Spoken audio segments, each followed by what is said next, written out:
এগুলো এমন কিছু দৈনন্দিন দক্ষতা যেগুলো চুপচাপ হারিয়ে যাচ্ছে, তাই খুব সম্ভবত আপনি এগুলোর অনেকটাই পারেন না। বর্তমানে ৮০% জেনজি হাতের কার্সিভ লেখায় লিখতে পারে না, কারণ বিশ্বের বেশিরভাগ শিক্ষা ব্যবস্থায় এটা প্রায় তুলে নেওয়া হয়েছে। যেখানে বেবি বোমার্সদের মধ্যে প্রায় 95%-এর মধ্যে এই দক্ষতাটি ছিল। একটা কাঁটাওয়ালা ঘড়ি দেখে সময় পড়াও এখন হারিয়ে যেতে বসেছে। প্রায় ৭৫% জেনজি ডিজিটাল না হলে সময় বুঝতে সমস্যায় পড়েন। কাগজের মানচিত্র দেখে পথ খুঁজে নেওয়ার দক্ষতা অনেক কমে গিয়েছে। মাত্র 10% জেনজি মানচিত্র ব্যবহার করে পথ নির্ধারণ করতে পারেন। ফোন নম্বর মুখস্থ রাখার ক্ষেত্রেও নতুন প্রজন্মে স্পষ্ট পতন দেখা যায়। এখনকার মাত্র 10% তরুণ-তরুণী ৫টার বেশি নাম্বার মুখস্থ আছে, কারণ সব তথ্য ফোনেই সংরক্ষিত থাকে। ২ অঙ্কের বা তার বেশি সংখ্যা মাথায় মাথায় হিসাব করার ক্ষমতাও এখন প্রায় 10%-এর মধ্যেই সীমাবদ্ধ। ম্যানুয়াল গিয়ারযুক্ত গাড়ি চালাতে পারেন মাত্র ৫% জেনজি, কারণ এখন অধিকাংশ গাড়ি অটোমেটিক।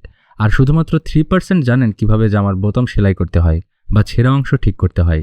সঠিকভাবে রেডিও টিউন করা বা ঘূর্ণায়মান ডায়ালের পুরনো টেলিফোন ব্যবহার করতে জানে ২%-এরও কম মানুষ।